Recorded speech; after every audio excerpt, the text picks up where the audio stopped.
समझ रहे मसलन आप, ये आप अच्छी तरह समझ ले।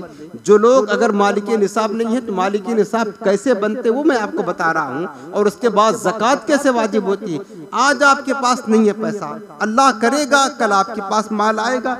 जिस दिन भी वो चाहे शाबान हो या रमज़ान हो या कोई और महीना हो, जिस दिन भी आपके पास इतना माल आ गया, इतना माल आ गया कि आप जो है ना उतने में 52.5 तोला चांदी खरीद सकते हो, वो चाहे पैसा आ गया हो या सोना चांदी आ गया हो या माल तिजारत आ गया हो, तो आप मालिक निसाब बन गए। उसी वक्त आप पर ज़कात फर्ज नहीं है।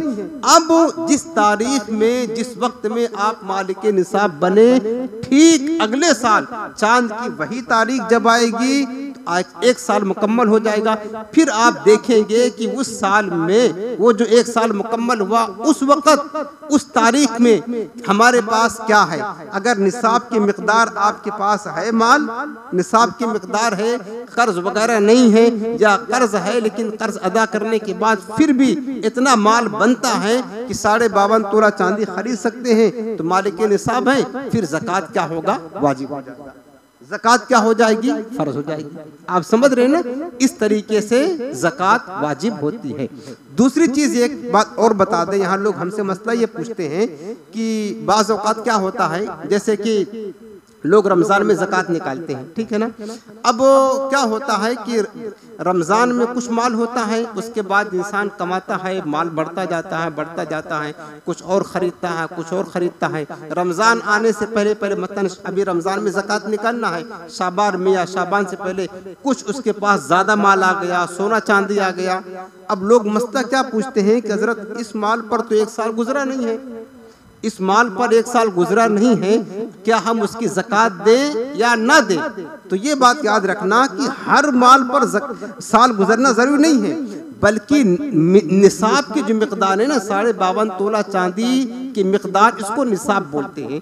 इस निसाब पर साल गुजरना जरूरी है। इस निसाब पर मिसाल आप यूँ समझ लें, आपको मैं अच्छी तरह समझा दे रहा हूँ। जैसे कि आज शाबान है, 20 तारीख है ना, आज आपके पास 32,000 रुपये आ गए, हाजत असलिया से ज़ायद मालिक निसाब बन गए। उसके बाद फिर वक्त गुजरता रहा, रमज़ान आया, फिर शव्वाल आया, फिर ज़िलक़ादा आया, ज़िलहिज्जा आया, आ रहा है, आप कमा रहे हैं तो अल्लाह ताला बरकत दे रहा है। आपके पास आज 32,000 है, उसके बाद 2-4 महीने के बाद 50,000 आपके पास आ गए, उसके बाद 3-4 महीने के बाद 1 लाख रुपए हो गए। फिर उसके बाद शाबान जब आया ना, तो शाबान आने से पहले पहले आपके पास 5 लाख रुपए हो गए। अल्लाह ने दे दिया, बरकत दी, होता है। तो अब देखें कि शाबान आने से पहले पहले हत्ता कि जिस 20 तारीख में आप मालिके निसाब बने थे, उस 20 तारीख से एक दिन पहले भी आपके पास 2 लाख रुपए आ गए। तो वो 2 लाख रुपए उस पर साल नहीं गुजरा है, आपके पास आए हैं, एक दिन गुजरा है, लेकिन चूंकि साल पूरा होने से पहले आए हैं, तो अगरचे उस पर साल नहीं गुजरा है, लेकिन उस पर भी ज़कात निकालना वाजिब है। सारे माल पर साल गुजरना जरूरी नहीं है, बल्कि निसाब पर साल गुजरना जरूरी है। निसाब क्या है, वो 52.5 तोला चांदी की मिकदार, वो 52.5 तोला चांदी की मिकदार है। यानी आज 20 शाबान है, आज मालिकी निसाब बन गए, उसके बाद आपका वक्त गुजरता रहा, महीना गुजरता रहा, कभी माल कम होता है, कभी ज्यादा होता है, कभी आज 32,000 आपके पास है, मालिकी निसाब बने, आगे चल करके 25,000 बचा, 20,000 बचा, घाटा हो गया, फिर आगे 2-4 महीने के बाद और बढ़ गया, 2-4 लाख 5 लाख रुपए हो गए। इसी तरह माल घटता रहा, बढ़ता रहा। ये नहीं देखना है, आपको ये देखना है कि अगले साल जो शाबान 20 तारीख आएगी, जिस तारीख में हम मालिक के निसाब बनेंगे, हमारा साल मुकम्मल होगा। अगर उस वक्त हमारा निसाब बाकी है, यानी हमारे पास इतनी मालियत है कि 52.5 तोला चांदी खरीद सकते हैं, आप मालिक के निसाब हैं, तो आप फिर जितना माल आपके पास है, भले से एक दिन पहले आया हो, वो सब पर ज़कात अदा करेंगे।